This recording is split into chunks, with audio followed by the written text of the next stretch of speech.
Donc, pour ce que l'Esprit veut nous donner ce matin, je vais vous inviter à tourner dans l'Épître de Jacques au chapitre 1.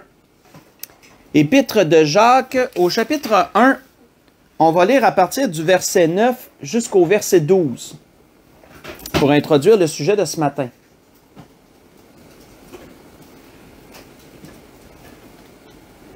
Épître de Jacques, chapitre 1.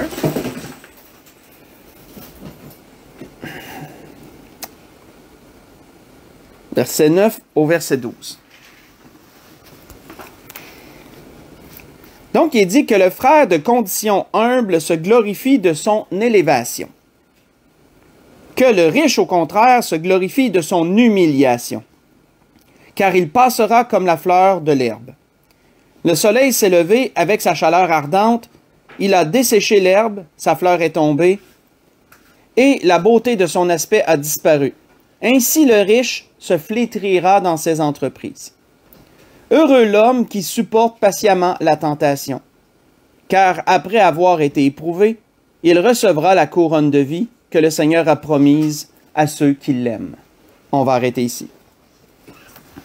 Donc, dans ce qu'on vient de lire, frères et sœurs, on voit que Jacques, après avoir exhorté les frères auxquels il écrivait, de regarder les épreuves comme une joie complète, après également leur avoir parlé de comment demander à Dieu selon leurs besoins, hein, quand il dit, si quelqu'un parmi vous manque de sagesse, qu'il la demande avec Dieu, etc. On voit qu'après leur avoir parlé de ces deux choses, il leur parle de l'humilité. Il leur parle de deux cas. Il leur donne deux mises en situation. Et l'Esprit veut qu'on les décortique parce que ça va être important pour la suite. On voit premièrement, il parle d'un frère de condition humble. Il dit, si quelqu'un est dans une condition humble, ben, qu'il se glorifie de son élévation. Quand on regarde ici le mot humble, il faut bien regarder aussi le mot condition, humble, de condition humble. Qu'est-ce qu'il veut dire quand on regarde ce mot? Ce mot se dit en grec tapinos, tapinos, et ça veut dire de bas niveau. De bas niveau, et ça l'amène la pensée de quelqu'un qui est abattu. Quelqu'un qui est abattu, quelqu'un qui est dans le chagrin, quelqu'un qui est moralement affaibli. Donc, quand on voit ici, quand il nous est parlé d'un frère de condition humble, c'est quelqu'un qui vit des choses difficiles, que sa vie en général, elle est difficile. On pourrait dire peut-être qu'il manque de beaucoup de choses. Peut-être que c'est un problème de santé qui fait qu'il est diminué puis que c'est de façon permanente, on pourrait dire. Peut-être que c'est quelqu'un qui a perdu son travail et que là, excusez-moi, et que là, il y a de la misère à joindre les deux bouts. Ça peut être différentes situations, mais qui font que la vie en général, pour cette personne-là, elle est difficile. Et donc, il est constamment dans un état d'abaissement. Il est dans un état d'abaissement et ça lui amène, sa situation lui amène le chagrin, ça lui amène un moral plus faible, un moral qui est toujours comme plus dépressif, plus down, on pourrait dire dans notre jargon. Donc, on voit premièrement ce premier cas dressé. Si ici, un frère de conditions humbles est élevé, autrement dit, si son état s'améliore, ben, il y a de quoi grandement à se réjouir. Donc, c'est pour ça que Jacques disait qu'il peut se glorifier de son élévation. L'un des sens de se glorifier, ben de glorifier, c'est d'être joyeux, c'est d'être vraiment content de quelque chose. Donc, se glorifier, c'est vraiment de se motiver. Donc, il peut se motiver, puis il peut être joyeux, là, grandement joyeux de son élévation, de que sa condition se soit améliorée, en d'autres mots. Ensuite, il nous est parlé d'un autre, du riche. Il nous est parlé de celui qui n'a pas de problème, que celui, mettons, qui a une bonne santé, que sa vie quotidienne est un fleuve tranquille, sa vie se déroule bien, il y a de l'argent, il y a un bon travail. Et vraiment, lui, il n'a pas de raison de se plaindre, on pourrait dire. Là. Généralement, là, il n'aurait pas vraiment raison de se plaindre. Donc, il nous a parlé de ce deuxième cas. Il dit que le riche, au contraire, se glorifie de son humiliation. Donc, on voit ici que le mot utilisé est encore dans le même sens que le premier, mais légèrement différent. Il y a une petite variante. C'est tapeinosis. Au lieu de dire tapeinos, c'est tapeinosis. Tapeinosis, ça veut dire un état d'abaissement. Puis ça comprend l'idée de quelqu'un qui en arrive à se lamenter sur sa petitesse et sa bassesse. Autrement dit, ça l'amène l'idée que, justement, la personne, ça allait bien pour elle, elle avait tout ce qui était nécessaire pour sa vie, elle n'avait pas raison de se plaindre. Puis là, il arrive quelque chose, ça peut être la maladie, ça peut être encore une perte d'emploi, ça peut être bien des situations, qui fait que là, elle se retrouve dans un état d'abaissement, dans un état de besoin. Elle se retrouve dans un état où elle se plaint de son ancienne prospérité, où elle se plaint de sa petitesse, de dire « Ah, ben pourquoi ça m'arrive à moi? Ça va donc bien mal. Autrefois, il me semble que ça allait mieux, j'avais ci, j'avais ça, puis là, maintenant, j'ai plus rien, etc., etc. » Donc, on voit deux cas différents. Hein? On voit ici deux cas différents.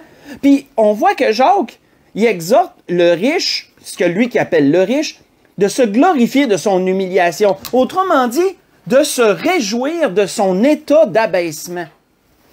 Et ça, bien sûr, ça l'amène une contradiction. Ça l'amène une contradiction mentale, là. De dire à quelqu'un, ben regarde, tu vis de la misère, t'as perdu des choses, ben réjouis-toi. Sois heureux de ton état d'humiliation. Ça fait comme, non, ça marche pas, là. Tu sais, celui qui est de condition humble, qui est élevé, ben lui, on comprend qu'il peut se réjouir de son élévation, hein, il peut se glorifier de son élévation, c'est tout à fait logique. Mais la personne qui perd au contraire, puis qui se fait dire, ben réjouis-toi de ton état d'humiliation, là, c'est moins winner, ça, hein? C'est moins populaire, là, moins tentant, disons. Mais on peut voir que dans un cas comme dans l'autre, frères et sœurs, on voit que Dieu veut parfois qu'on passe par un état d'humiliation.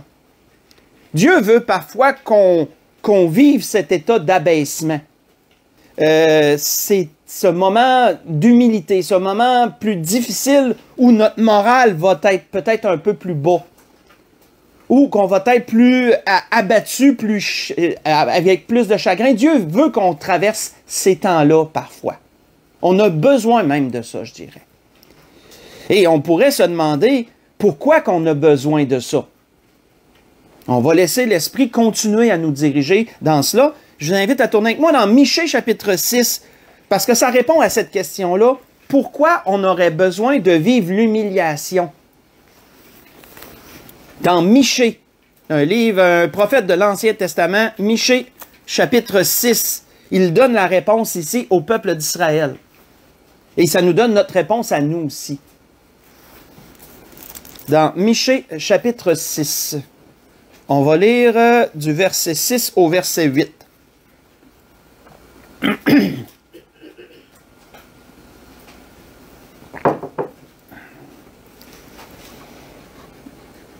Michée chapitre 6, verset 6 au verset 8.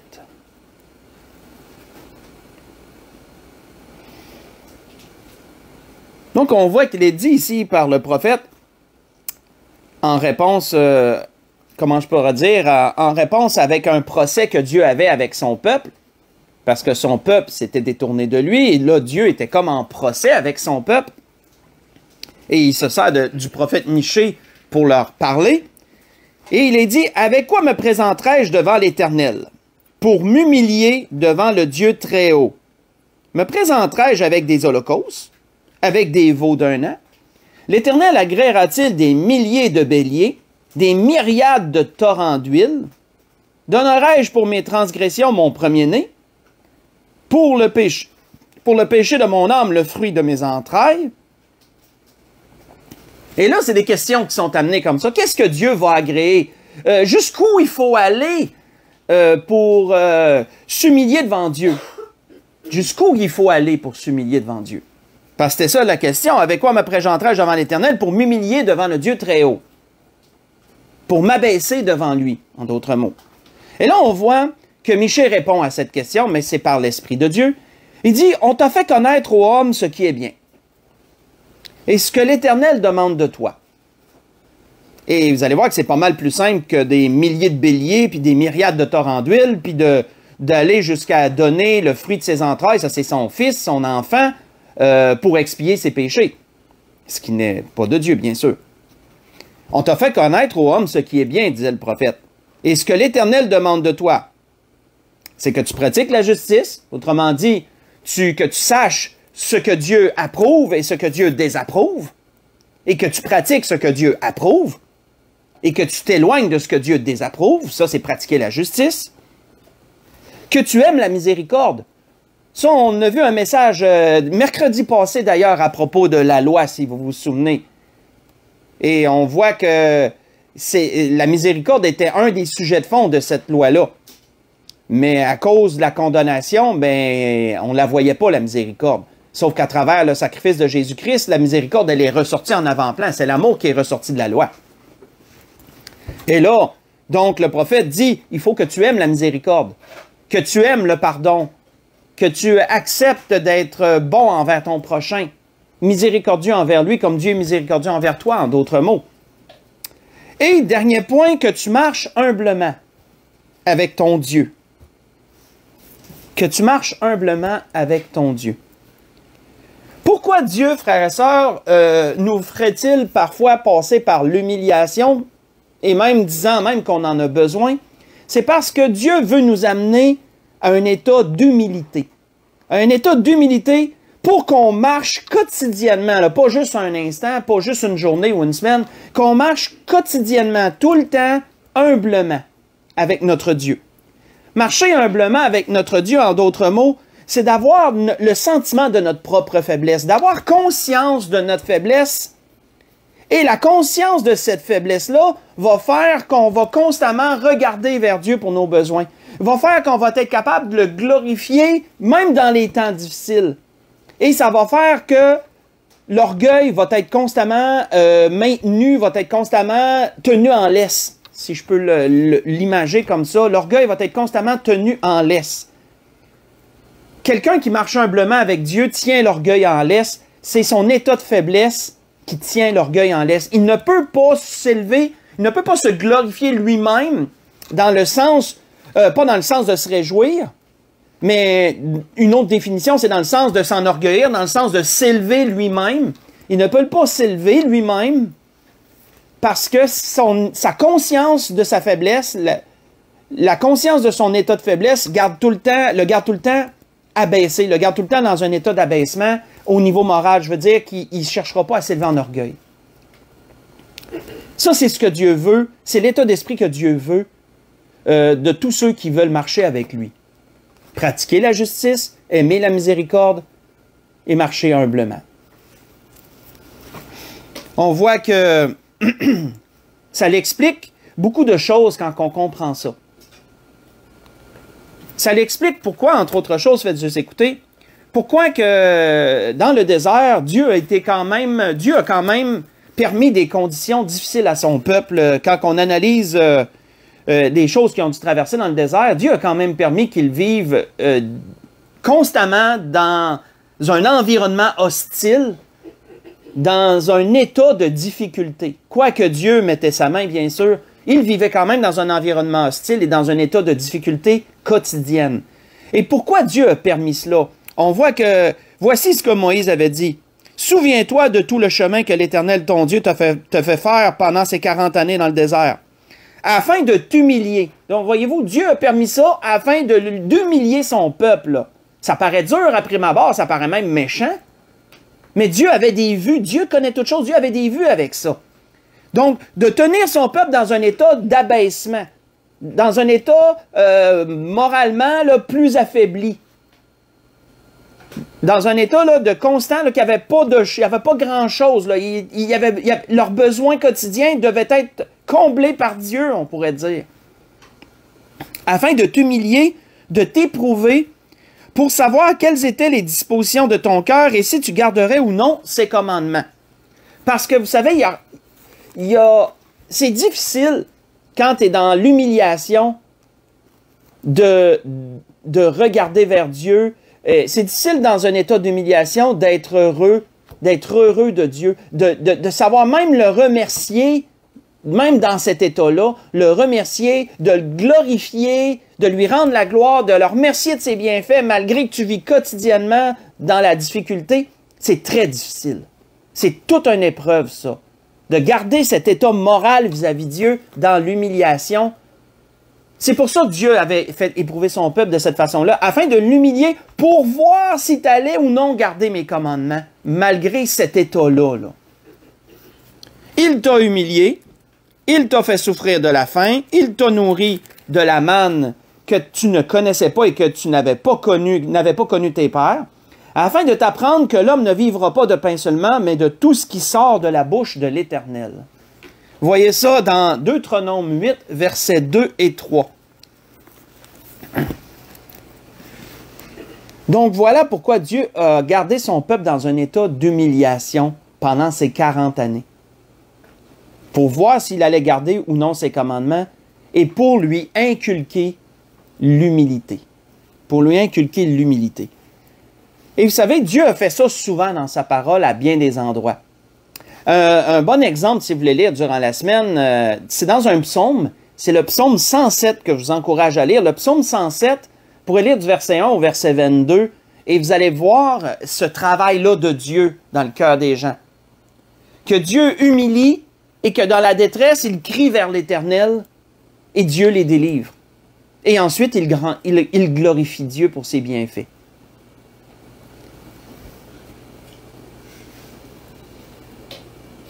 Savez-vous pourquoi? J'aurais à cœur de vous expliquer pourquoi, qu'est-ce qui a fait que j'ai eu le message de ce matin?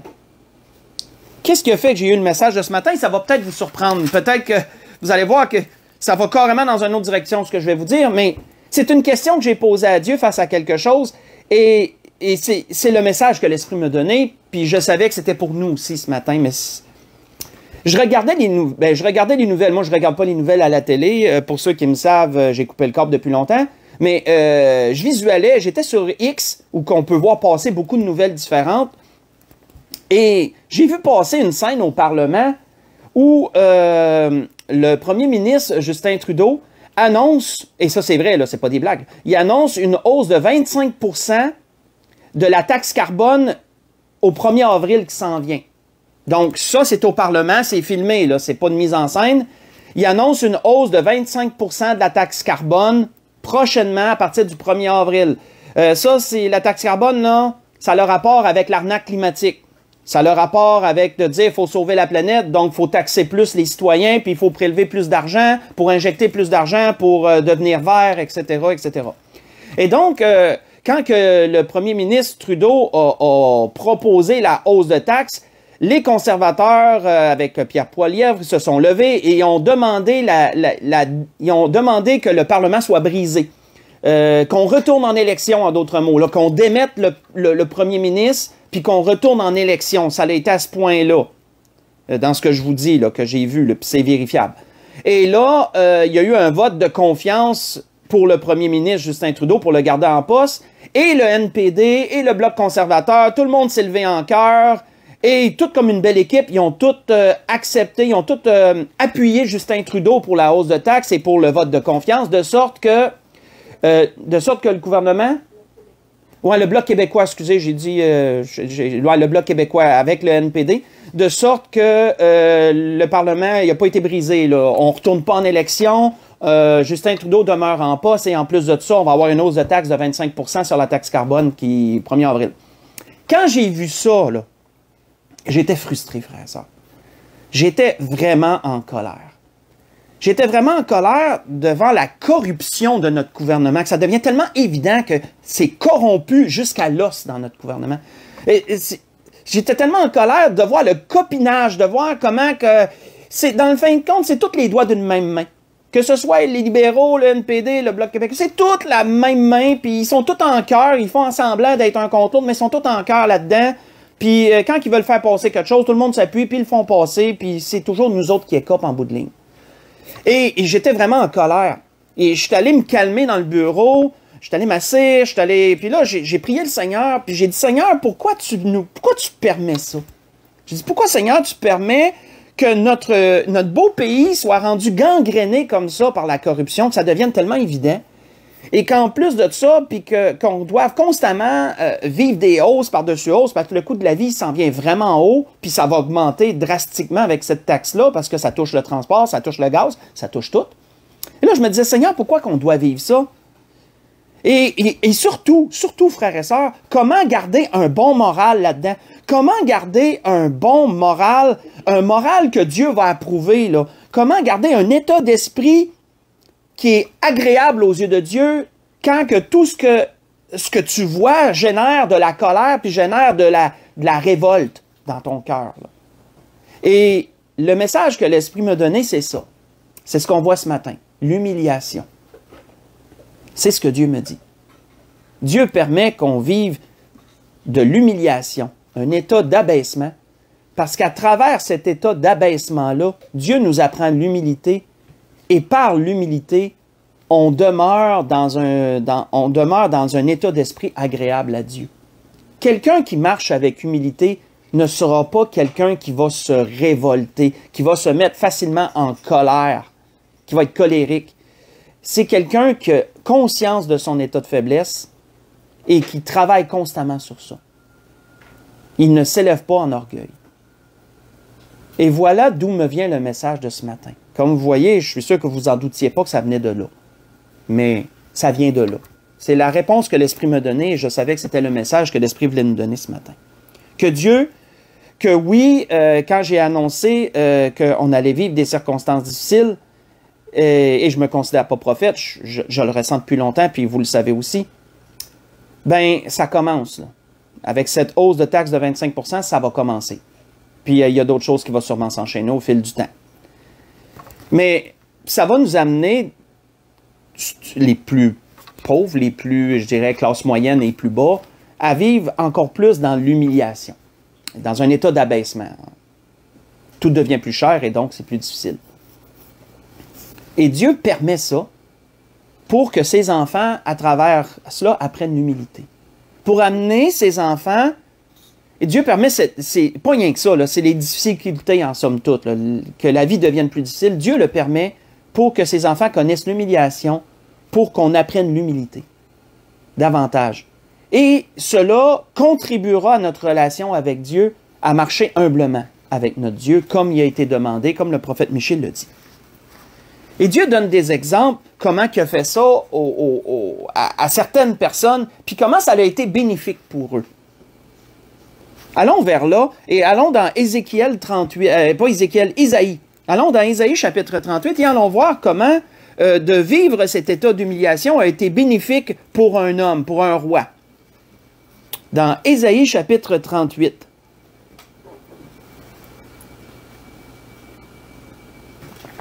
Comment que de vivre cet état d'humiliation a été bénéfique pour un roi. Et c'est lui qui le dit, c'est pas moi. C'est ses paroles. Ce roi, c'est Ézéchias, et lui, ça a été en rapport avec la maladie. Un roi qui avait travaillé pour Dieu, bec et ongles, qui avait vraiment mis tous ses efforts, il avait vraiment fait beaucoup de bonnes choses pour Dieu, restaurer le culte, restaurer le temple, le culte, mettre de l'ordre dans tout ça, de ce que ses pères avaient mis le désordre. Et un jour, Ézéchias apprend la nouvelle qui lui coupe les jambes, on pourrait dire, il apprend qu'il y a un cancer. C'est ce qu'on croit, en tout cas. Ce qu'on croit qu'il y a un cancer. Nous, on appellerait ça comme ça. Il y a un ulcère malin et ça va l'amener à la mort. Et donc, Ézéchias vraiment est vraiment scié par la nouvelle. Et là, il tombe vraiment dans un état d'humiliation, là. Il est triste, il pleure, c'est ce qui nous est répertorié dans les rois, et il implore Dieu de se souvenir de tout ce qu'il a fait pour lui. Même si, vous savez, Dieu est tellement grand que c'est orgueilleux d'un sens de dire « Regarde Dieu ce que j'ai fait, regarde j'ai fait ça, regarde j'ai fait ça, regarde j'ai fait ça pour toi ». Quand pourtant Jésus disait que le serviteur qui... Je me souviens plus des mots exacts, mais Jésus disait que quand tu as fait quelque chose, glorifie-toi pas, dans le fond, tu es un serviteur inutile. parce que tu as fait seulement ce que tu devais faire.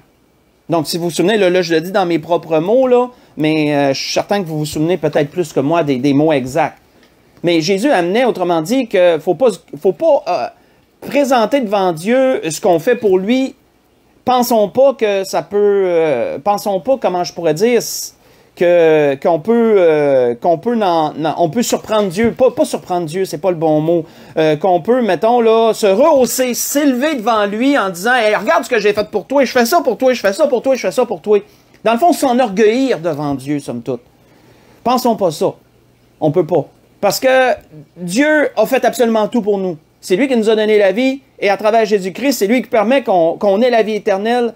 On doit tout à Dieu, et Dieu ne nous doit rien du tout. Tout ce qu'il fait, c'est par grâce qu'il fait. Et là, ben, Ézéchias, c'est pas par orgueil qu'il fait ça, mais vraiment, c'était dans son humiliation, au sein de son humiliation, il demande à Dieu de se souvenir de ce qu'il a fait pour lui. Juste ça. Et ensuite, on va lire à partir du verset 9. Et c'est le cantique qu'Ézéchias a écrit parce que Dieu a répondu à sa prière. Et Ézéchias, il dit cantique d'Ézéchias, roi de Juda, sur sa maladie et son rétablissement. On va faire un petit peu de lecture pour voir la pensée d'Ézéchias et surtout ce qu'il nous dit concernant son état d'humiliation. Je disais, quand mes jours sont en repos, je dois m'en aller. Pourquoi? Parce qu'il n'y avait pas de guerre autour de lui. Là. Il était en paix, il avait été délivré là, de la main d'un roi païen. Aux portes du séjour des morts, je suis arrivé au reste de mes années. Je disais, je ne verrai plus l'Éternel, l'Éternel sur la terre des vivants. Je ne verrai plus aucun homme parmi les habitants du monde. Ma demeure est enlevée et transportée loin de moi, comme une tente de berger. Je sens le fil de ma vie coupé comme par un tisserand, qui me retrancherait de sa trame. Du jour à la nuit, tu m'auras achevé. Je me suis contenu jusqu'au matin. Comme un lion, il brisait tous mes os. Du jour à la nuit, tu m'auras achevé. Je poussais des cris comme une hirondelle en voltigeant. Je gémissais comme une colombe. Voyez-vous, ça c'est ce qui nous est parlé là, dans l'introduction.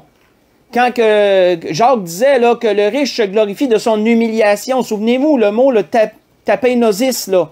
C'est ça, là. C'est ce qui nous est écrit là. C'est ça, tapeinosis, là. C'est un état d'abaissement ou que tu es dans le chagrin, puis que tu te demandes, pourquoi tu es dans cet état-là, là, d'abaissement, là. Puis on voit que c'est ce qu'il nous dit ici. Il dit, mais je gémissais comme une colombe et mes yeux s'élevaient languissant vers le ciel. Ô Éternel, je suis dans l'angoisse, secours-moi. Et que dirais-je? Il m'a répondu. Il m'a exaucé. Donc, voyez-vous, là, vraiment, il note que hey, Dieu a envoyé son prophète, puis il m'a dit que je serais guéri, il m'a exaucé. Et qu'est-ce que ça l'a amené, ça, d'avoir vécu ce temps-là? Parce qu'on ne sait pas combien de temps ça a duré, mais pensons pas que ça a duré juste une journée ou deux, là. On ne sait pas combien de temps ça a duré, son état. Sauf que quand Dieu l'a répondu, et que là, un peu, c'est comme un peu la première définition qu'on a vue dans Jacques, c'est tapeinos, là, c'est vraiment celui qui est humilié, mais qui est relevé, là, qui se relève de sa condition d'humilité, là, de sa condition d'abaissement, là. Puis qu'est-ce qu'il dit? Ça l'a amené à quoi? Ça l'a amené à « Je marcherai humblement jusqu'au terme de mes années, après avoir été ainsi affligé. » Ça l'a produit l'humilité, frères et sœurs. Son humiliation a produit l'humilité envers Dieu.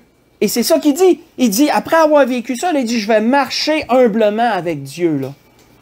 Seigneur, car par tes bontés qu'on jouit de la vie. C'est par tes bontés qu'on jouit de la vie. C'est par elles que je respire encore. Tu me rétablis, tu me rends la vie. Voici mes souffrances même sont devenues mon salut. Tu as pris plaisir à retirer mon âme de la fosse de destruction, car tu as jeté derrière moi tous mes péchés. Ce n'est pas le séjour des morts qui te loue, ce n'est pas la mort qui te célèbre. Ceux qui sont descendus dans la fosse n'espèrent plus en ta fidélité.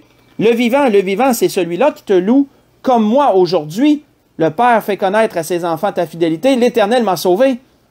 Nous ferons résonner les cordes de nos instruments tous les jours de notre vie dans la maison de l'Éternel. On va arrêter ici.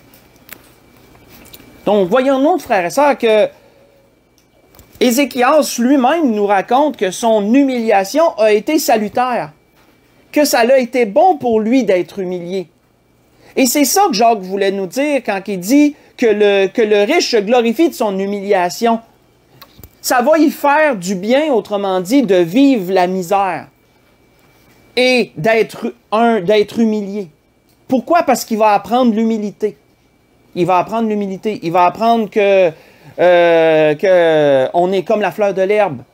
On fane, on sèche, puis on s'en va, puis que tout est si bas, en fin de compte, tout ce qu'on va avoir ramassé, à quoi ça va servir? Ça, c'est le Salomon qui le dit dans l'Ecclésiaste, mais on peut bien l'amener, la pensée. On voit que sa maladie l'a amené à comprendre son état de faiblesse. Il a vu qu'en fin de compte, il n'était pas si fort que ça, là. Et quand que Dieu l'a guéri, quand Dieu l'a relevé, ben, l'humilité que ça a produit en lui a fait qu'il a glorifié Dieu et il a compris la dépendance qu'il avait envers Dieu. Parce qu'il disait qu'au sein de son humiliation, il criait à Dieu, il criait vers Dieu de le guérir, il criait vers Dieu de le délivrer. Cette dépendance-là envers Dieu, toutes ces choses se produisent au sein de l'humiliation.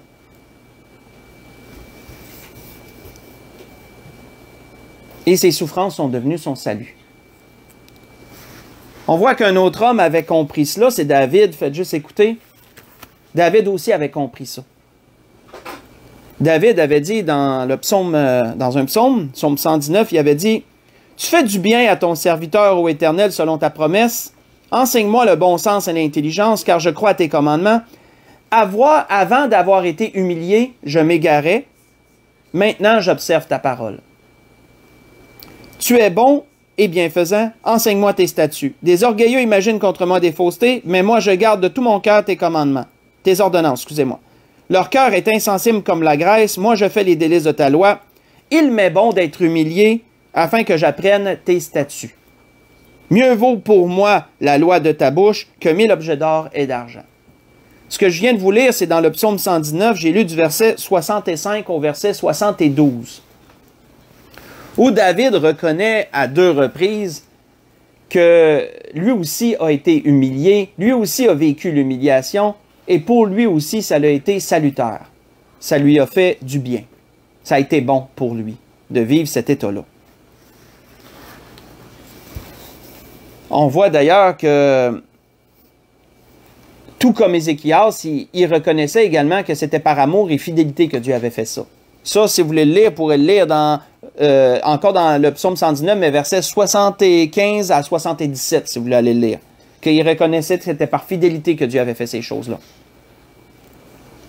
Parce que vous savez, après ma abord, quand on pense que Dieu a besoin de nous humilier parfois pour qu'on apprenne l'humilité, il a besoin de nous abaisser parfois, de nous faire connaître cet état-là, bien, après ma abord, on pourrait penser que Dieu le fait par méchanceté, on pourrait penser que Dieu prend plaisir à ça, mais c'est tout le contraire.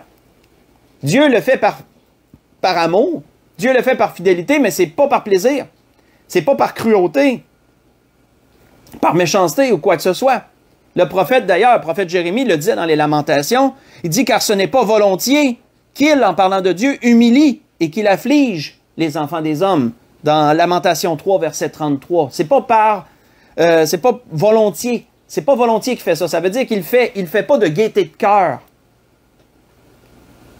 Il fait pas de gaieté de cœur. Donc, frères et sœurs, jusqu'à présent, on a vu quoi? On s'en va vers la conclusion, mais on a encore un point à voir. Mais on a vu quoi jusqu'à présent? On a vu que Dieu humilie parfois. Si je fais un récapitulatif. On a vu que Dieu humilie parfois. Dieu nous fait passer parfois par l'humiliation. Et on a vu que c'est une bonne chose. Comme Jacques le disait pour l'homme riche, que l'homme riche se glorifie de son humiliation. Ce qui ne semble pas naturel, après ma barre. Mais c'est une bonne chose. C'est même salutaire. On pourrait même jusqu'à le dire que c'est salutaire. Parce que ça nous apprend la dépendance envers Dieu et aussi ça nous apprend l'humilité, premièrement, la dépendance envers Dieu et de savoir le glorifier même au sein de la difficulté. D'apprendre à rendre gloire à Dieu même dans la difficulté, même dans la misère. Puis pas juste une journée, quotidiennement. Là. Mais un dernier point qu'on peut voir, qu'est-ce que ça nous apprend d'autre? On va aller dans Job avant de conclure. On va aller dans Job chapitre 33. Avant d'aller à la conclusion, on va voir un dernier point que l'humiliation nous apprend dans Job chapitre 33.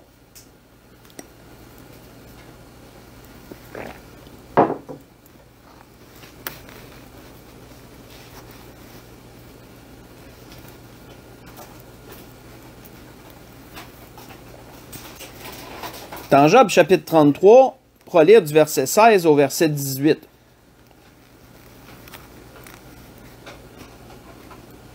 C'est Élihu qui réprimande Job sur son état d'esprit, si je peux l'expliquer comme ça. Et il donne à Job des enseignements. Entre autres, il parle comment Dieu avertit. Puis il dit au verset 16, il dit « Alors il leur donne des avertissements » dans Job 33, verset 16. Il dit « Alors il leur donne des avertissements » en parlant des hommes. Et met le sceau à ses instructions, en parlant de Dieu. Dieu avertit les hommes. Dieu donne des avertissements aux hommes. Il met le sceau à ses instructions, afin de détourner l'homme du mal et de le préserver de l'orgueil, frères et sœurs. De le préserver de l'orgueil, afin de garantir son âme de la fausse et sa vie des coups du glaive. Excusez-moi. Afin de le préserver de l'orgueil. Comprenons, frères et sœurs, que l'humilité est la vertu que Dieu chérit le plus. L'orgueil est le défaut que Dieu abhorre le plus. Que Dieu a le plus en horreur. Le mot « abhorrer » veut dire « avoir en horreur ». Donc, l'orgueil est le péché que Dieu abhorre le plus. Il a en horreur l'orgueil. On sait que c'est l'orgueil qui a amené la chute de Satan, l'ange qui était l'ange parfait, autrefois, l'ange de lumière. Et c'est par l'orgueil que l'orgueil a bouleversé complètement l'ordre des choses. L'orgueil d'un a bouleversé complètement l'ordre des choses, hein, on pourrait dire. Et Dieu abhorre l'orgueil. Dieu a en horreur l'orgueil. Et donc, l'humiliation, c'est pour abaisser également c'est pour nous traiter de l'orgueil. C'est pour enlever l'orgueil, on pourrait dire. La diminuer, la mettre à rien, la réduire à rien, là. Quand on est dans un état d'humiliation, tu n'as pas envie de t'enorgueillir. Tu n'as rien, en fin de compte, à t'enorgueillir. Tu n'as rien pour t'élever, là. Puis c'est une bonne chose de vivre ça. C'est une bonne chose de vivre ça selon Dieu. Quoique c'est pas mal de prier pour être relevé, là, pour être guéri puis relevé. Il y en a des hommes qui l'ont fait et Dieu les a exaucés. Ça ne veut pas dire que ça va durer tout le temps, mais pour un temps, Dieu peut le permettre. On voit que celui qui vit l'humiliation va, comme je l'ai dit, va dépendre de Dieu, puis son état d'abaissement, son état de faiblesse va l'empêcher d'avoir de l'orgueil. Ça va l'empêcher d'avoir de l'orgueil. Et il va être capable de rendre gloire à Dieu, même dans les difficultés. Tandis que l'orgueilleux, lui, acceptera pas ou va accepter très difficilement de dépendre de Dieu. Il va essayer par tous les moyens que ça vienne de lui, puis de s'en sortir lui-même de toutes les façons possibles. L'orgueilleux ne veut pas dépendre de Dieu. Et l'orgueilleux ne sera pas capable de glorifier Dieu au sein de l'épreuve. Au contraire, il va maudire Dieu au sein de l'épreuve. L'orgueilleux va blasphémer contre Dieu au sein de l'épreuve. Mais il ne pourra pas glorifier Dieu. Ça, c'est l'orgueil qui cause ça. L'humilité va faire le contraire. On voit que Job a dû être traité de son orgueil.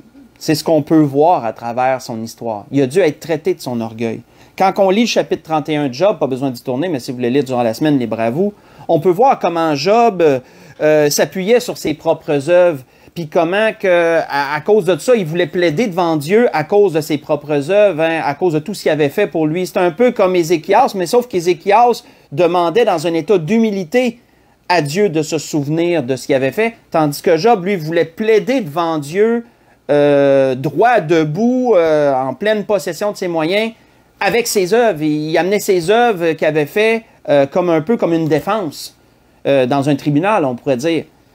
Et Job avait de l'orgueil à traiter. on pourrait dire. Et c'est pour ça, entre autres choses, que Dieu a permis cet état d'humiliation à Job, parce que Job a vécu l'humiliation lui aussi.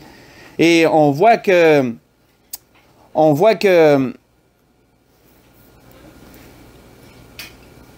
dans Job 33, verset 13, d'ailleurs, c'est ce qu'Élihu lui reprochait, entre autres en lui disant, « Veux-tu donc disputer avec Dieu? » Tu sais, veux-tu donc disputer avec lui parce qu'il ne rend aucun compte de ses actes? Et on peut voir qu'à la fin du livre de Job, c'est une fin heureuse. Parce qu'à la fin du livre de Job, Job est relevé. Dieu le relève. Dieu a traité son orgueil. Dieu, c'est comme un traitement. L'humiliation, c'est comme un traitement. Là. Il a vécu un traitement et son orgueil a été enlevé.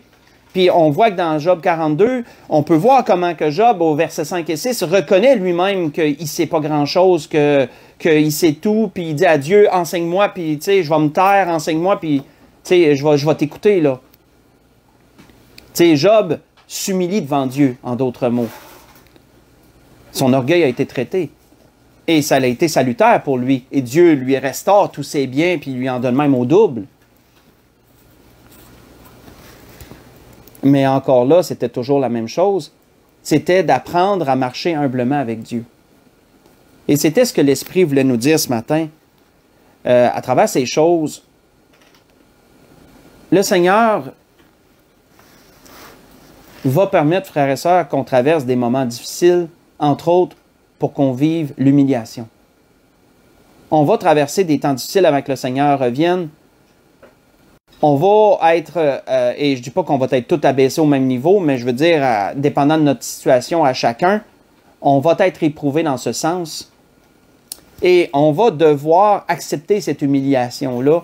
On va devoir la considérer même comme salutaire, parce que ça va nous préparer, ça va nous mettre dans un état d'esprit pour le retour du Seigneur.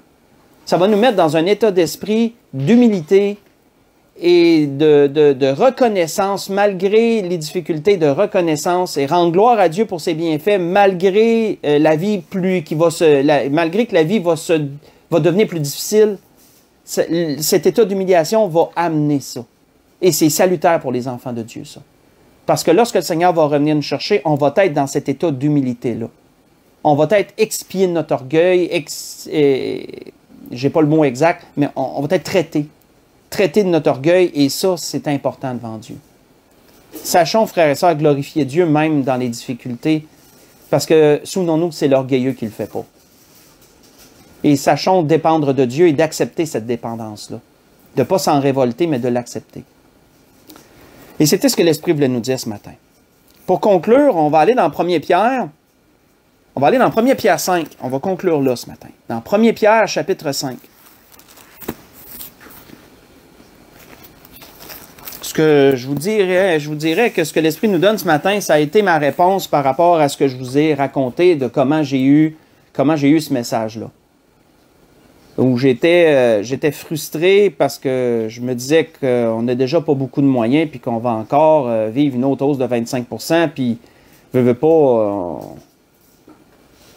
vous connaissez ma situation, on voyage énormément, et on fait beaucoup de routes, et donc on va vivre de plein fouet cela, je peux dire ça comme ça.